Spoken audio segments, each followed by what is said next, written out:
Today we are again together with another topic, that is inquiry based learning or inquiry approach. It is an important topic for competitive exams as well as for teacher training course. So we are going to discuss this topic today. Let's start the topic. हम आज का topic start करें उससे पहले ये जानना ज़रूरी है कि इंक्वायरी का मतलब क्या होता है। तो जनरली आपने इंक्वायरी की दो स्पेलिंग्स लिखी हुई देखी होंगी। एक होती है INQUIRY और दूसरी होती है ENQUIRY। तो दोनों इंक्वायरी और इंक्वायरी दो अलग अलग टर्म हैं जिनको हम जनरली एक मान लेते हैं और इसका मतलब हम पूछताछ समझते हैं। जबकि जब हम अपने पेडागोजी में देखते हैं, पेडागोजिकल सब्जेक्ट्स में देखते हैं या फिर हम जब टीचिंग में इसको देखते हैं तो हम ये मानते हैं कि इंक्वायरी और इंक्वायरी दो अलग अलग शब्द होते हैं। जब हम ENQUIRY इंक्वायरी शब्द के बारे में बात करते हैं तो इसका सामान्य सा अर्थ होता है पूछताछ करना, किसी के बारे में पूछना, कुछ जानकारी इकट्ठा करना। जबकि हम INQUIRY इंक्वायरी जो शब्द है, इससे अगर इसकी बात करते हैं तो इसका मतलब होता है to investigate, to find out, to search something. तो ये इन्वेस्टिगेशन से जो शब्द बना है वो इंक्वायरी है, और जो जनरली एक पूछताछ जो होती है उससे अगर रिलेटेड आप कोई बात कर रहे हो तो वो इंक्वायरी है जो ई से स्टार्ट होती है स्पेलिंग। ये एक बेसिक सी बात थी इसके बारे में। इनका एक्सेंट जो है वो अलग अलग है। जहाँ हम अमेरिका में देखते हैं वहाँ वो ज़्यादातर टर्म जो यूज करते हैं वो ENQUIRY करते हैं इंक्वायरी का, और जबकि ब्रिटिश जो है एक्सेंट है, ब्रिटिश लोग जो है वो INQUIRY करते हैं। तो ये दोनों में कई बार जब आप लिटरेचर पढ़ेंगे तो ये देखने को मिलेगा कि जब आप इंक्वायरी अप्रोच पढ़ेंगे तो वहाँ पर शब्द EN से भी स्टार्ट होता है, तो वो अमेरिकन स्टडीज हैं वहाँ पर, इसीलिए जो स्पेलिंग है वो EN से स्टार्ट हो रही है, और बाकी जो स्टडीज हैं उनमें IN से स्पेलिंग स्टार्ट होती है। तो वास्तव में इंक्वायरी होता क्या है, किसे कहते हैं इंक्वायरी? इंक्वायरी का जनरल मतलब होता है inquiry is the process of finding out by searching for new knowledge and understanding. किसी नई चीज को खोजना, किसी नई चीज को ढूंढना, किसी नई चीज का पता लगाना, वो इंक्वायरी कहलाता है साइंटिफिक लैंग्वेज में। Inquiry involves identifying problem, posing questions and seeking answers. Generally जब हम इंक्वायरी करते हैं तो इंक्वायरी के अंदर तीन मेन जो होते हैं पॉइंट्स होते हैं। पहला पॉइंट होता है प्रॉब्लम को पहचानना, क्या समस्या क्या है, किसके ऊपर आप पूछताछ करोगे, किसकी आप खोज करोगे। तो सबसे बात आती है आइडेंटिफाई द प्रॉब्लम। सेकंड आती है उस प्रॉब्लम से रिलेटेड क्वेश्चंस कितने हैं जो आपको परेशान कर रहे हैं, जिनका आप आंसर चाहते हो। तो वो क्वेश्चन जो आप उठाते हो वो सेकेंड स्टेप होता है पोजिंग द क्वेश्चंस। और थर्ड स्टेप जो होता है वो होता है सीकिंग आंसर। आपने जो प्रश्न पूछे हैं उनके जब आपको उत्तर मिल जाते हैं तो आप सेटिस्फाई हो जाते हो, आपकी वो इंक्वायरी सेटिस्फाई हो जाती है, आप नया कुछ खोज लेते हो क्योंकि आप उन प्रश्नों के उत्तर ढूंढ चुके होते हो। तो ये एक जनरल सी प्रोसेस है इंक्वायरी की जो चलती है। जब हम टीचिंग में देखते हैं तो इंक्वायरी बेस्ड टीचिंग लर्निंग जो होती है या इंक्वायरी बेस्ड लर्निंग जो होती है वो एक अप्रोच है जो प्रमोट करती है एक्सप्लोरेशन ऑफ आइडियाज को, एक्सपेरिमेंटेशन को और क्रिटिकल थिंकिंग को। क्योंकि जब आप किसी चीज में इंक्वायरी करते हो तो उस खोजबीन में या उस पूछताछ में आप कई तरीके के आइडियाज आपके दिमाग के अंदर आते हैं, थॉट्स आते हैं, उनको आप एक्सप्लोर करते हो, कई तरीके के एक्सपेरिमेंटेशंस होते हैं, और साथ ही साथ आपकी जो थिंकिंग है वो क्रिटिकली आप एनालाइज करते हो किसी भी सिचुएशन को, किसी भी प्रॉब्लम को। तो ये एक क्रिटिकल थिंकिंग बेस्ड अप्रोच माना गया है इसको। ये एक कंस्ट्रक्टिविस्ट अप्रोच है। कंस्ट्रक्टिविस्ट अप्रोच नाम से ही पता चल रहा है, इसके ऊपर हम पहले अपने वीडियो में कंस्ट्रक्टिविज्म के ऊपर काफी कुछ डिस्कस कर चुके हैं। तो कंस्ट्रक्टिविस्ट अप्रोच वो अप्रोच होती है जो स्टूडेंट की ओनरशिप को बताती है लर्निंग में, कि जो लर्निंग है वो स्टूडेंट के ऊपर डिपेंडेंट है, वो अपनी नॉलेज का कंस्ट्रक्शन खुद करेगा। टीचर उसको कुछ सिखा नहीं सकता, टीचर केवल उसको गाइड कर सकता है, फैसिलिटेट कर सकता है, बल्कि अपनी नॉलेज का कंस्ट्रक्शन स्टूडेंट के द्वारा खुद ही किया जाना है। It starts with exploration and questioning and leads to the investigation into a worthy question, issue, problem और ideas। जब हम बात करते हैं कंस्ट्रक्टिविस्ट अप्रोच की या इंक्वायरी अप्रोच की, चूंकि ये एक कंस्ट्रक्टिविस्ट अप्रोच है, तो इसके अंदर जो चीज है वो हमेशा क्वेश्चनिंग से या एक्सप्लोरेशन से स्टार्ट होती है, और उसके बाद हम इन्वेस्टिगेट करते करते करते करते अपने सोल्यूशन तक पहुंचते हैं और वो प्रॉब्लम को सॉल्व करते हैं। ये एक स्टेप है जिसके थ्रू हम आगे बढ़ते हैं। It involves asking questions, gathering and analyzing information, gathering solutions, making decisions, justifying conclusions and taking actions. जब हम इंक्वायरी करते हैं तो सबसे पहले उसमें प्रश्न पूछे जाते हैं। प्रश्न पूछने के बाद उससे संबंधित जो डेटा है या इंफॉर्मेशन है उसको इकट्ठा किया जाता है, उस इंफॉर्मेशन को एनालाइज किया जाता है, उसका विश्लेषण किया जाता है। विश्लेषण करने के बाद उसमें से संभावित जो उत्तर आते हैं, जो आंसर होते हैं, सोल्यूशंस होते हैं, उन सबको अलग करा जाता है, सोल्यूशंस निकाले जाते हैं, आंसर निकाले जाते हैं, और उसके बाद में उन सॉल्यूशंस के बेस पर आप डिसीजन तक पहुंचते हो। जब डिसीजन आप लेते हो, डिसीजन तक पहुंचने के बाद में जो कंक्लूजन आपने लिया है या जो रिजल्ट आया है उसको आप जस्टिफाई करते हो प्रेजेंट सिनेरियो में कि क्या ये ठीक है या नहीं है, इसकी क्या ऑथेंटिसिटी है, उन सारी चीजों के बारे में आप देखते हो। और अंत में जब वो आप पूरी तरह से उसको वैलिड मान लेते हो, जब आप मान लेते हो कि आपने अपनी इस प्रॉब्लम को क्लियरली जस्टिफाई कर दिया है और आंसर जो आ रहे हैं वो प्रेजेंट सिनेरियो में ठीक आ रहे हैं, तब आप एक्शंस लेते हो। तो ये स्टेप जो हैं वो फॉलो किए जाते हैं इंक्वायरी अप्रोच के अंदर। Inquiry approach develops critical thinking, problem solving skill as well as life long learning. क्योंकि जब आप पूछते हो किसी चीज के बारे में, अब नया नया खुद जानने की कोशिश करते हो, पूछताछ के माध्यम से सही, चाहे कुछ चीजें खुद खोजने के माध्यम से सही, जब आप नया कुछ खोजते हो तो प्रॉब्लम सॉल्विंग की एबिलिटी आती है, क्रिटिकल थिंकिंग आपके अंदर डेवलप होती है। साथ ही साथ ये सी जो लर्निंग होती है वो लाइफ लॉन्ग का लर्निंग होती है। लाइफ लॉन्ग लर्निंग इसको इसीलिए कहा है क्योंकि आपके अंदर वो एटीट्यूड डेवलप हो जाता है, वो टेम्परामेंट आपका हो जाता है कि आप किसी भी चीज को साइंटिफिक वे में ढूंढने की कोशिश करते हो, इंक्वायरी बेस पर ढूंढने की या खोजने की कोशिश करते हो। इसलिए जो लर्निंग होती है वो लाइफ लॉन्ग लर्निंग होती है। This approach is used in science classroom. Generally जो इंक्वायरी अप्रोच है ये साइंस क्लासरूम में काम में ली जाती है क्योंकि साइंटिफिक मेथड के आधार पर चलती है। साइंटिफिक मेथड क्या होती है उस पर हम आगे बात करेंगे अभी।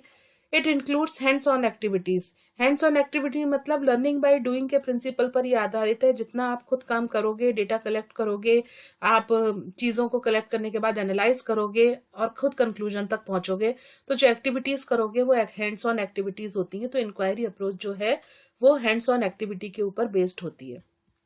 अब बात करते हैं कि इसके बारे में क्या कहा गया। तो गैने जो थे, रॉबर्ट गैने, चूंकि ये अमेरिकन थे इसलिए उन्होंने उसको इंक्वायरी बताया है। तो गैने ने बोला, according to him inquiry is apparently a set of activities characterised by problem solving approach in which each newly encountered phenomena becomes challenge for thinking. Inquiry एक इस तरीके का कैरेक्टर एक्टिविटीज का एक सेट है जो प्रॉब्लम सॉल्विंग की तरफ आपको लेके जाता है, और अब हर एक सिचुएशन आपके सामने एक चैलेंज की तरह होती है जो आपको सोचने पर मजबूर करती है, और उस सोचने के बाद आप खुद उस प्रॉब्लम को सॉल्व करते हो, और ये पूरी प्रोसेस जो है वो इंक्वायरी कहलाती है। ये गैने ने कहा 1963 में, उनकी डेफिनेशन उन्होंने दी। Inquiry based learning is constructivist approach where the overall goal is the student to make meaning. चूंकि ये कंस्ट्रक्टिविस्ट अप्रोच पर आधारित है, संरचनावादी उपागम पर बात करती है, तो संरचनावादी उपागम हमेशा छात्र केंद्रित दृष्टिकोण के ऊपर केंद्रित है। तो ये मानता है कि स्टूडेंट्स जो हैं, जो हमारे विद्यार्थी हैं, वो अपने ज्ञान का निर्माण खुद करेंगे और अर्थ जो है किसी विषय वस्तु में से उसके अर्थ को खुद खोजने की कोशिश करेंगे। ये इंक्वायरी बेस्ड लर्निंग से बात सामने आती है। Inquiry based learning is an umbrella term, बहुत ब्रॉड टर्म है, that incorporates many current learning approaches। इसमें बहुत सारी एक्टिविटीज, बहुत सारी अप्रोचेज आती हैं। अब वो कौन कौन सी हो सकती हैं उनमें से कुछ यहाँ पर मेंशन किए हैं, जैसे प्रोजेक्ट बेस्ड लर्निंग हो सकती है, या डिजाइन हो सकती है, थिंकिंग पैटर्न हो सकते हैं, और अलग अलग फॉर्म्स के बारे में जानकारी लेना। ये टॉपिक टू टॉपिक डिपेंड करता है, या रिसोर्स के ऊपर डिपेंड करता है, या एज और एबिलिटीज जो है स्टूडेंट्स की उनके ऊपर, या किसी और वेरिएबल के ऊपर डिपेंड करता है कि आप कौन सी अप्रोच को काम में ले रहे हो उस इंक्वायरी को कंप्लीट करने के लिए। तो ये इंक्वायरी बेस्ड अप्रोच जो है या इंक्वायरी अप्रोच जो है एक साइंटिफिक मेथड है इंस्ट्रक्शन की। साइंटिफिक मेथड वो मेथड होती है जिसमें किसी भी प्रॉब्लम का सोल्यूशन सिस्टमैटिक वे में ढूंढा जाता है, एक क्रमबद्ध तरीके से हम अपने समस्या के समाधान तक पहुंचते हैं, चरणबद्ध तरीके से आगे बढ़ते हैं। वो प्रक्रिया साइंटिफिक मेथड या वैज्ञानिक विधि कहलाती है। चूंकि इंक्वायरी में भी यही काम होते हैं, इसीलिए इसे एक साइंटिफिक मेथड माना गया है। The credit of using inquiry approach in teaching goes to John Dewey. इस अप्रोच को टीचिंग में लेकर आने का जो क्रेडिट जाता है वो जॉन डेवी को जाता है। जॉन डेवी ने एक अपना पब्लिकेशन दिया, उस पब्लिकेशन का नाम था हाउ वी थिंक, हम किस तरीके से सोचते हैं। Present an alternative approach to passive learning, ये एक पैसिव लर्निंग के लिए एक ऑल्टरनेटिव अप्रोच थी कि जैसा हम सोचते हैं, क्योंकि सोचने की प्रोसेस इंक्वायरी से ही डेवलप होती है, इसलिए उन्होंने इस बात के ऊपर ज्यादा फोकस किया अपने इस पेपर के अंदर, इस पब्लिकेशन के अंदर। इन 20th century, John Dewey, the exponent of discovery learning and reflective thinking, says knowledge is an outcome of inquiry and resource in further inquiry. जो जॉन डीवी थे उन्होंने डिस्कवरी लर्निंग के बारे में बताया, उन्होंने रिफ्लेक्टिव थिंकिंग के बारे में बताया। उनका ये कहना था कि नॉलेज जो है वो एक इंक्वायरी का आउटकम है, उसके परिणाम के स्वरूप प्राप्त होने वाली एक चीज है जो ज्ञान है वो। और अगर हमें और ज्यादा इंक्वायरी करनी है तो उसके लिए पहला वाला जो ज्ञान है वो एक रिसोर्स की तरह काम करता है और हम आगे इंक्वायरी की प्रोसेस को आगे बढ़ा सकते हैं। ये जॉन डीवी का स्टेटमेंट था। अब इसके बाद हम बात करते हैं कि वास्तव में जो इंक्वायरी होती है वो कितने टाइप की होती है। तो बेसिकली जो ब्रॉड टर्म में देखते हैं तो इंक्वायरी 3 तरीके की होती है: डायरेक्ट इंक्वायरी, गाइडेड इंक्वायरी और ओपन इंक्वायरी। डायरेक्ट इंक्वायरी, नाम से पता चल रहा है, डायरेक्टली इंस्ट्रक्शन दिया जाता है। Student follows teacher's instruction to complete an activity. किसी भी एक्टिविटी को कंप्लीट करने के लिए स्टूडेंट जो है वो टीचर के थ्रू जो डायरेक्ट इंस्ट्रक्शन दिए जाते हैं कि ये काम आपको ऐसे करना है, इस स्टेप के थ्रू आगे बढ़ना है, इन सारी चीजों के जैसे जैसे टीचर्स बोलता है स्टूडेंट्स फॉलो करते हैं और वो अपने सोल्यूशन तक, उस प्रॉब्लम के सोल्यूशन तक पहुंचते हैं। ऐसी जो इंक्वायरी होती है वो डायरेक्ट इंक्वायरी कहलाती है। दूसरी इंक्वायरी जो है वो दूसरा टाइप है, वो है गाइडेड इंक्वायरी। गाइडेड इंक्वायरी, नाम से पता चलता है कि गाइड करता है टीचर और स्टूडेंट उसकी प्रोसीजर को खुद डेवलप करते हैं। तो student develop the procedure to investigate and teacher selected question. Question जो है वो टीचर के थ्रू सेलेक्ट किया जाता है, प्रॉब्लम जो है वो टीचर के थ्रू दी जाती है। वो कुछ इंस्ट्रक्शन देते हैं लेकिन कोई जरूरी नहीं है कि स्टूडेंट उसको एज इट इज फॉलो करें। स्टूडेंट अपना प्रोसीजर, अपना लेआउट, अपना प्लान, वर्किंग प्लान खुद डिसाइड करते हैं और उसके बाद उस इंक्वायरी को सेटिस्फाई करते हैं, फुलफिल करते हैं। ये जो होती है ये होती है गाइडेड इंक्वायरी। थर्ड जो इंक्वायरी है वो ओपन इंक्वायरी, नाम से पता चल रहा है। ओपन इंक्वायरी मतलब खुली एक तरीके से पूछताछ या खुली एक तरीके से खोजबीन है ये, कि जिसमें स्टूडेंट जो है वो टीचर क्वेश्चन तो देता है लेकिन स्टूडेंट जो है वो फ्री हैं अपनी तरीके से उस पर रिएक्ट करने के लिए। स्टूडेंट क्वेश्चन पूछते हैं, जो टीचर ने टॉपिक लिया है उस पर क्वेश्चंस पूछते हैं टीचर से या अपने साथियों से, और उसके बाद अपने खुद डिजाइन प्रिपेयर करते हैं और उस इन्वेस्टिगेशन के रिजल्ट तक पहुंचते हैं। तो ऐसी इंक्वायरी ओपन इंक्वायरी होती है। इसमें कोई जरूरी नहीं है कि रिसोर्सेज केवल आपकी टेक्स्ट बुक या आपके कंटेंट से रिलेटेड होंगे। इसमें रिसोर्स बुक्स भी काम आ सकती हैं और ऑल्टरनेटिव सोर्सेज का काम में लिया जा सकता है, क्योंकि ओपन इंक्वायरी है इसलिए सोर्स की कोई बाउंडेशन नहीं होती कि आपको कंटेंट कहाँ से लेना है। अब आगे हम बात करते हैं कैरेक्टरिस्टिक ऑफ और components of inquiry approach. Main characteristics क्या हैं या मेन कंपोनेंट्स क्या हैं इंक्वायरी अप्रोच के। तो पहली बात ये आती है कि prior knowledge is ascertain या एक्टिवेटेड। जब आप इंक्वायरी करते हो, जब आप किसी से कोई प्रश्न पूछते हो या आप कोई नई चीज को खोजते हो, तो आपकी कुछ ना कुछ जो प्रायर नॉलेज होती है, आपका पूर्व ज्ञान होता है, वो सक्रिय होता है। पूर्व ज्ञान के आधार पर नए ज्ञान का निर्माण होता है और यही कंस्ट्रक्टिविस्ट अप्रोच हमें बताती भी है। तो ये पहला इसका फीचर है कि ये जो हमारी प्रायर नॉलेज है उसको एक्टिवेट करती है इंक्वायरी अप्रोच। दूसरा फीचर है significant concept and essential questions. जब आप अपनी बात को क्वेश्चंस के थ्रू पूछते हो, जो क्वेश्चन के थ्रू पूछने के बाद आपके पास जो क्वेश्चंस के बाद कॉन्सेप्ट्स क्लियर होते हैं वो बिल्कुल सिग्निफिकेंट होते हैं। आप बहुत अच्छी तरीके से उन क्वेश्चंस के आधार पर अपने सोल्यूशन तक पहुंच जाते हो। थर्ड पॉइंट है students are actively involve in constructing understanding. चूंकि एक स्टूडेंट सेंटर्ड अप्रोच है तो स्टूडेंट का पार्टिसिपेशन, एक्टिव पार्टिसिपेशन ऑब्वियसली इसके अंदर होता है और स्टूडेंट अपनी अंडरस्टैंडिंग का, अपनी नॉलेज का कंस्ट्रक्शन स्वयं करते हैं अपनी इंक्वायरी के आधार पर।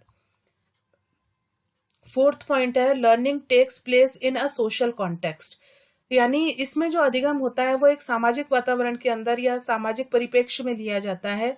ऐसा नहीं है कि इंडिविजुअल लेवल पर आप कोई काम करोगे और वो आप तक ही सीमित रहेगा।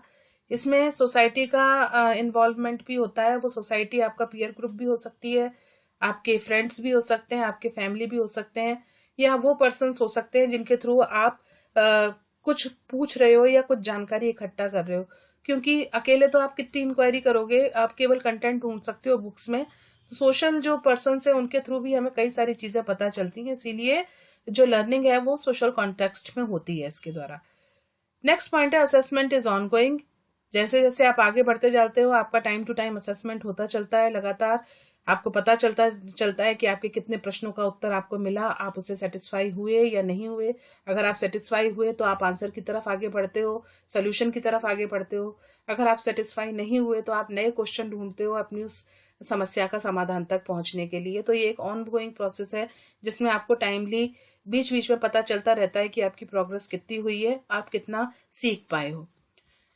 नेक्स्ट है लर्निंग लीड्स टू एक्शन। इसमें जो अधिगम है वो हमेशा क्रिया पर आधारित होता है। एक्शन बेस्ड या एक्टिविटी बेस्ड मेथड है।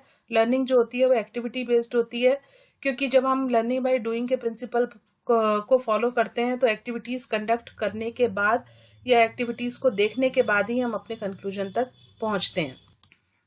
इसके आधार पर, इसका जो नेक्स्ट पॉइंट है, इसके आधार पर आप रिजल्ट और एक्सपेक्टेड आउटकम के बीच में जो गैप आ रहा है उसके बारे में भी पता लगा सकते हैं कि आप जो चाहते थे कि रिजल्ट ऐसा आएगा, एक्सपेक्टेड था, वो वास्तव में आया या नहीं आया। वो रिजल्ट आपका जो है वो आपके एक्सपेक्टेड आउटकम के साथ मैचअप हो रहा है या नहीं हो रहा, क्या उसके बीच में कहीं गैप है तो उसको किस तरीके से फुलफिल किया जा सकता है, वो भी आप इंक्वायरी के थ्रू कर सकते हो, पता करके उस गैप को फिल कर सकते हो। तो ये कुछ कैरेक्टरिस्टिक हैं जो फॉलो किए जाते हैं इस प्रोसेस के अंदर। अब हम आगे बात करते हैं तो मेन बात आती है अब कि इसकी फेजेस कौन कौन सी हैं। तो बेसिकली इसकी जो फेज है वो फेज 4 पार्ट में डिवाइड करी गई हैं यहाँ पर। जो पहली फेज है वो है इंटरैक्टिंग। नाम से पता चल रहा है इंटरैक्ट करने की बात होती है, जिसके अंदर इंटरैक्ट करने का मतलब ये हुआ कि इसके अंदर आप एंगेज होते हो, एक्टिविटी को कंडक्ट करते हो, इंटरैक्शन होता है, प्रॉब्लम को ढूंढते हो और उसके बाद इंटरैक्शन करने के बाद आप इंक्वायरी वाली फेज तक पहुंचते हो। सेकंड नंबर का जो स्टेप है वो क्लैरिफाइंग के अंदर आप समराइज करते हो, जो है आप पैराफ्रेजिंग करते हो, साथ में कैटेगरीज जो है वो डिफरेंट कैटेगरीज में डिवाइड करते हो कंटेंट को। टीचर का सपोर्ट लेते हुए या एक्सपर्ट्स का सपोर्ट लेते हुए आप अपने कॉन्सेप्ट को क्लियर करते हो। आपने जो बहुत ज्यादा ब्रॉड अभी तक कंटेंट देखा था इंटरैक्टिंग फेस में, वो अब थोड़ा कंसाइज फॉर्म में आता है, समराइज फॉर्म में आता है और आप उसको कैटेगराइज कर लेते हो डिफरेंट कैटेगरीज के अंदर। थर्ड जो पॉइंट है वो होता है आपका क्वेश्चनिंग के अंदर आप प्रश्न पूछते हो और सेल्फ डायरेक्टेड इंक्वायरी होती है कि आप किस तरीके से अपनी उस प्रॉब्लम को सोल्यूशन तक पहुंचाओगे। तो उस आधार पर आप क्वेश्चन फ्रेम करते हो और खुद समस्या का समाधान ढूंढने की कोशिश करते हो। और लास्ट में डिजाइनिंग आती है। डिजाइनिंग के अंदर अब आपने जो कुछ भी लिया है वो क्यूरियोसिटी ड्राइवन एक्शन जो होता है, आपने जिज्ञासा जो थी उसके आधार पर आपने क्या एक्शन प्लान बनाया, आप कैसे आगे बढ़ोगे, कैसे रिजल्ट तक पहुंचोगे, अपनी इंक्वायरी को कैसे जस्टिफाई करोगे, वो सारी चीजें जो है वो इस फेज के अंदर आती हैं। तो बेसिकली इंक्वायरी बेस्ड लर्निंग के अंदर ये चारों फेज होती हैं जो एक दूसरे के साथ कोलैबोरेशन में काम करती हैं और एक दूसरे के ऊपर टोटली डिपेंडेंट है, क्योंकि एक फेज के बाद दूसरी फेज का आना जरूरी है, तभी आप आगे कुछ सीख पाते हैं इसमें। अब आगे बात करते हैं इंक्वायरी बेस्ड क्लासरूम कैसा होना चाहिए। अगर आप अपने बच्चों को साइंस पढ़ा रहे हैं या कोई भी सब्जेक्ट पढ़ा रहे हैं और आप चाहते हैं कि आपका क्लासरूम इंक्वायरी बेस्ड क्लासरूम हो, तो उसके अंदर कुछ मेन पॉइंट्स जो हैं यहाँ पर मैं डिस्कस करना चाहूंगी, जो हमें ध्यान रखने चाहिए कि हमारी क्लासरूम को इंक्वायरी बेस्ड क्लासरूम कैसे बनाया जाए। तो सबसे पहले तो students are engaged by scientifically oriented questions. Students जो क्वेश्चन पूछते हैं वो हमेशा साइंटिफिकली ओरिएंटेड होने चाहिए, जिनका कोई लॉजिक होना चाहिए। तर्क संगत प्रश्न पूछे जाएं, तर्क संगत उत्तर दिए जाए, तर्क संगत उस पर चर्चा हो। ये बहुत ज़रूरी है इंक्वायरी बेस्ड क्लासरूम के लिए, क्योंकि जब आप किसी भी चीज़ को सिस्टमैटिक वे में तर्क के साथ में प्रस्तुत नहीं करोगे या ढूंढने की कोशिश नहीं करोगे, केवल आप मन के हिसाब से जो प्रश्न आया वो पूछ लिया, इस तरीके से तो हर प्रश्न का जो उत्तर है वो आप सेटिस्फाई हो, कोई ज़रूरी नहीं है, क्योंकि मन के अंदर बहुत सारी बातें आती हैं और हर बात को इंक्वायरी बेस्ड के थ्रू सेटिस्फाई कर पाएं ये कोई ज़रूरी नहीं है। तो आप जो क्वेश्चन पूछते हो वो क्वेश्चन हमेशा साइंटिफिकली ओरिएंटेड होने चाहिए, पहला पॉइंट ऐसे क्लासरूम में। दूसरी बात जो है, student give priority to experiences in responding to these questions. Students की जो खुद के एक्सपीरियंस है उनको प्रायोरिटी देनी चाहिए, जो उन्होंने अपनी डेली लाइफ में एक्सपीरियंस लिए हैं उनके आधार पर अगर वो कुछ प्रश्न आपसे पूछना चाहते हैं या कुछ प्रश्नों को खोजना चाहते हैं, उनके उत्तर ढूंढना चाहते हैं, तो ऐसी चीज़ों को प्रायोरिटी देनी चाहिए। स्टूडेंट टीचर को चाहिए कि वो स्टूडेंट के साथ में इस चीज़ के ऊपर डिस्कस करें कि उन्होंने डेली लाइफ की ऐसी कौन कौन सी एक्टिविटीज़ हैं जिनको वो इंक्वायरी बेस्ड लर्निंग के थ्रू कर सकते हैं। तो ऐसे टॉपिक सेलेक्ट करने चाहिए जिसमें स्टूडेंट्स का एक्सपीरियंस काउंटेबल हो। थर्ड पॉइंट जो है वो है student formulate explanation from evidences. अब स्टूडेंट्स के पास में जो भी उनके खुद के एविडेंसेस हैं उसके आधार पर जो भी उन्होंने डेटा कलेक्ट किया है, एविडेंसेस कलेक्ट किए हैं, उनके आधार पर वो एक्सप्लेन करें अपनी इस चीज़ को कि हमने जो डेटा कलेक्ट किया है वो किस चीज़ से रिलेटेड है, आप किस प्रॉब्लम का सोल्यूशन ढूंढ रहे हो, और उस चीज़ को सेटिस्फाई कर पाए, जस्टिफाई कर पाए जो उन्होंने डेटा कलेक्ट किया है उसके लिए। फोर्थ पॉइंट है students evaluate their explanation in the light of alternatives. ऐसा कोई जरूरी नहीं है कि आप एक बार आपने जो खोज लिया केवल वही चीज आप माने कि सही है, इसके अलावा आप दूसरों के वैल्यूज को, दूसरों के जो मत हैं उनको आप नकार दें। इसके अंदर इवेलुएट जो करता है स्टूडेंट अपने एक्सप्लेनेशन को, वो ऑल्टरनेटिव्स के लाइट में करता है। ऑल्टरनेटिव्स का मतलब हुआ सभी संभव आंसर आपको मिलेंगे, आप उनको कितना अच्छी तरीके से फ्रेम करते हुए अपने कंक्लूजन तक पहुंचते हो, ये एबिलिटी स्टूडेंट के अंदर डेवलप होती है इंक्वायरी बेस्ड क्लासरूम में। और नेक्स्ट लास्ट इसका जो पॉइंट है, student communicate and justify their explanation. अब यहाँ सारी चर्चा हो गई, दूसरों के व्यूज भी हमारे पास आ गए, उनको हमने एक साथ कम्युनिकेटिव वे में भी ले लिया। अब क्यूमुलेटिव वे में लेने के बाद में आप क्या करोगे कि आप उसको कम्युनिकेट करोगे कि मेरा रिजल्ट ये आया है, मेरी प्रॉब्लम जो मैंने ये ली थी इसका सोल्यूशन इस तरीके से मैंने ढूंढा है और इसका सोल्यूशन ये मुझे मिला है, ये आप कम्युनिकेट करोगे। और अपने एक्सप्लेनेशंस को जो आप एग्जाम्पल दे रहे हो या जो कंटेंट आपने लिया है उसको आप जस्टिफाई करोगे कि वो आपकी चीज के अकॉर्डिंग या आपकी प्रॉब्लम के अकॉर्डिंग है और वो आपकी उस प्रॉब्लम को सेटिस्फाई करते हुए आपको आंसर तक या सोल्यूशन तक पहुंचाने में हेल्पफुल है। इस सारी पॉइंट्स को अगर स्टूडेंट्स को ध्यान में रखकर क्लास में अप्लाई किया जाता है तो ऐसा क्लासरूम इंक्वायरी बेस्ड क्लासरूम बनाया जा सकता है। अब बात करते हैं कि स्टूडेंट का क्या रोल होता है इंक्वायरी बेस्ड लर्निंग में। तो स्टूडेंट तो मेन रोल प्ले करता है क्योंकि स्टूडेंट सेंटर्ड अप्रोच है। क्या क्या कर सकता है? पहला काम जो है, it act upon their curiosity and interest. सबसे पहले बच्चे को ये पता हो कि उसकी क्यूरियोसिटी क्या है, क्या जानना चाहता है, जिज्ञासा क्या है उसकी, कौन कौन से इंटरेस्ट हैं जो उसको सेटिस्फाई करने हैं, कौन कौन सी प्रॉब्लम्स है जिनको उसको ढूंढना है। इसके लिए एक्ट करना पहला काम होता है स्टूडेंट का, कि उसको एक्ट तो करना ही पड़ेगा क्योंकि एक्टिविटी सेंटर्ड अप्रोच है। तो पहला काम होता है स्टूडेंट इसके ऊपर काम करे, अपने इंटरेस्ट के ऊपर, अपनी क्यूरियोसिटी के ऊपर। दूसरा है डेवलप क्वेश्चंस। काम करते समय आपके दिमाग में कई तरीके के प्रश्न आएंगे, वो प्रश्न आप एक बार लिखते चलें या आपके दिमाग में ये रहें कि मेरे इस कंटेंट से रिलेटेड इतने क्वेश्चंस हैं मेरे पास जिनका मुझे सोल्यूशन ढूंढना है। तब आप इंक्वायरी कर पाएंगे जब आपके पास number of questions, authentic number of questions आपके पास होंगे। तो डेवलप क्वेश्चन सेकेंड स्टेप आप कर सकते हैं। थर्ड पॉइंट पे आप जो कर सकते हैं वो है think their way through controversies और डायलेमास। अब आपने कई ऐसा कोई जरूरी नहीं है आपने जो सोल्यूशन ढूंढे हैं या जो आपने डेटा कलेक्ट किया है वो हमेशा आपका सिंगल वे डायरेक्शन में चले, उसमें कोई कंट्रोवर्सीज ना हो। अगर कंट्रोवर्सीज आती हैं तो उसके बारे में सोचिए, अगर कहीं गैप आता है तो उस गैप के बारे में सोचिए और उस गैप के थ्रू उन गैप क्यों आया उसका आंसर ढूंढने की कोशिश करिए। जब आप आंसर ढूंढने की कोशिश करेंगे तो ऑलरेडी एक इंक्वायरी ही होगी। इसके अलावा जो स्टूडेंट्स हैं वो look at the problem analytically. किसी भी प्रॉब्लम्स को एनालाइज करें, उसका विश्लेषण करें, उसके सभी पक्षों पर विशेष रूप से फोकस करते हुए उसके सभी पक्षों को अच्छे से विश्लेषित करें, तब जाकर निष्कर्ष तक पहुंचे। ये बच्चे खुद कर सकते हैं, एनालिसिस करना बच्चों को आना चाहिए।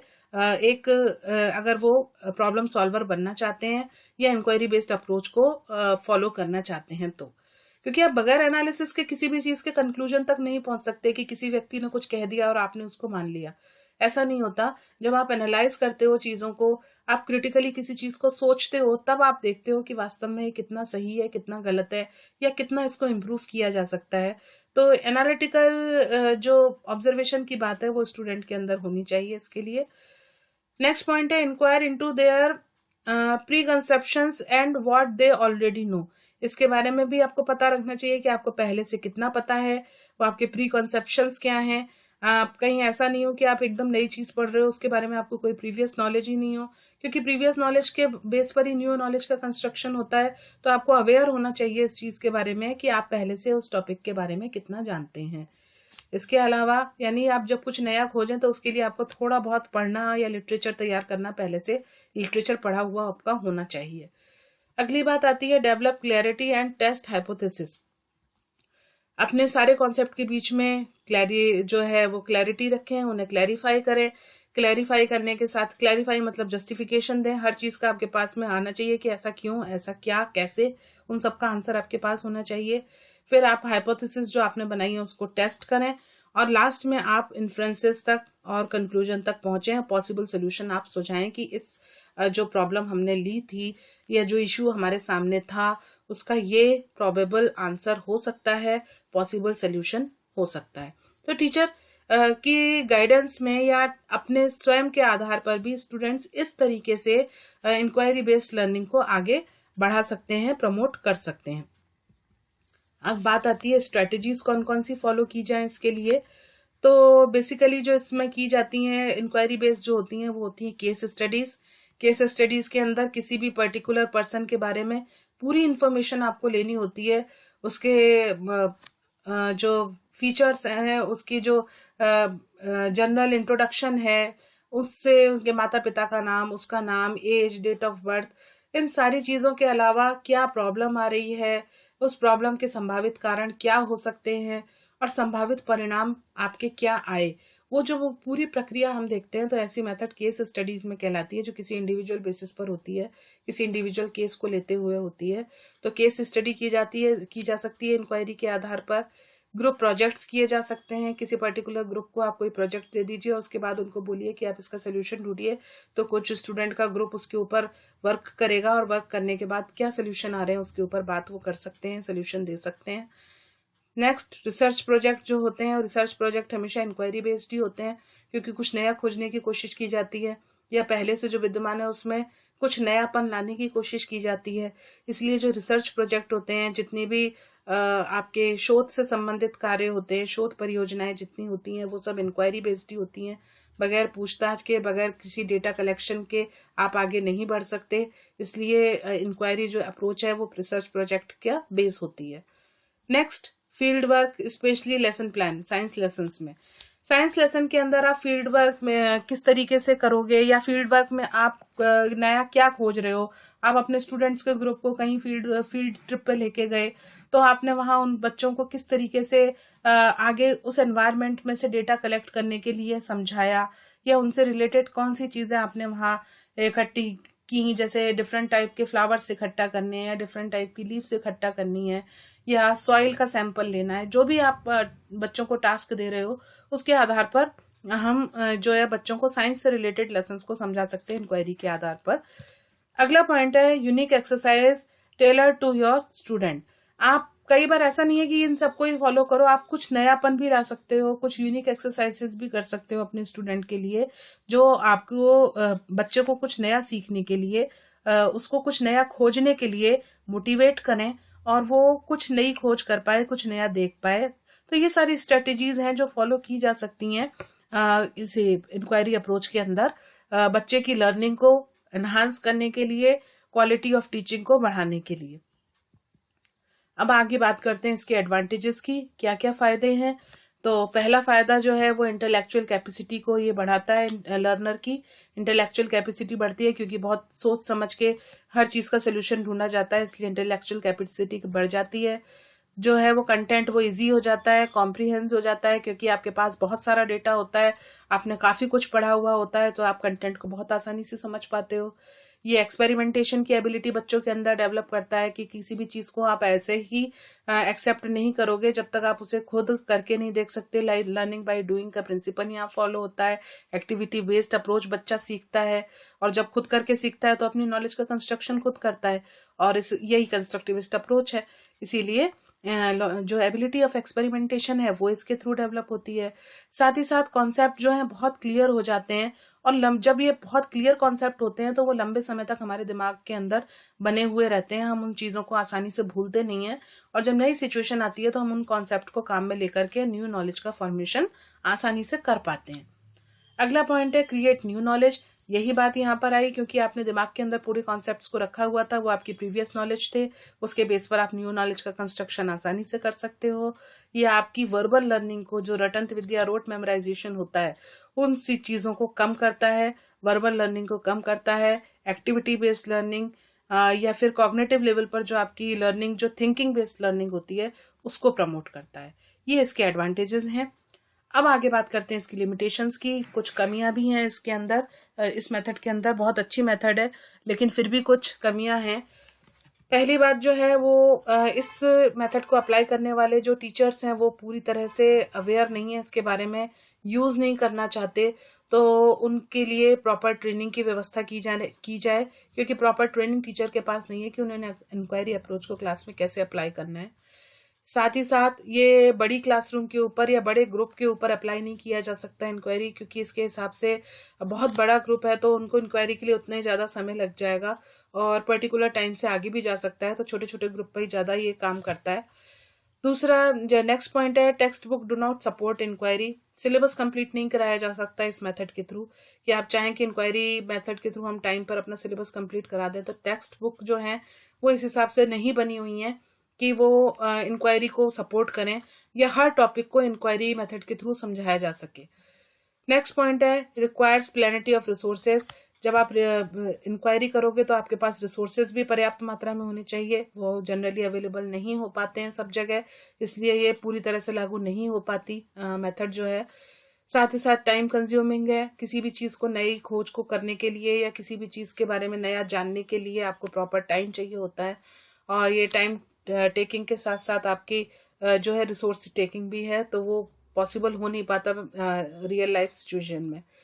साथ ही साथ सिलेबस कंप्लीशन नॉट पॉसिबल, ये बात हम पहले कर चुके हैं। टेक्स्ट बुक उस हिसाब से बनी हुई नहीं है, सिलेबस उस हिसाब से कंप्लीट हो नहीं पाता, टाइम टेकिंग प्रोसेस है तो सिलेबस कंप्लीट हो नहीं सकता। ये कुछ इसके ड्रॉबैक्स हैं जो हम इनको ध्यान में रखकर चलते हैं। तो आज हमने जो टॉपिक पढ़ा वो एक तरीके से इंक्वायरी बेस्ड लर्निंग था, पूछताछ या नई खोज आधारित अधिगम जो होता है उसके ऊपर हमने बात की, और मैं समझती हूँ आपके इसके कुछ पॉइंट्स आपके दिमाग में इसके क्लियर होंगे। हम किसी दूसरे टॉपिक के साथ जल्दी फिर मिलेंगे, तब तक के लिए धन्यवाद। अगर आपको वीडियो पसंद आया हो तो इसको लाइक कीजिए, शेयर कीजिए और चैनल को सब्सक्राइब कीजिए। धन्यवाद।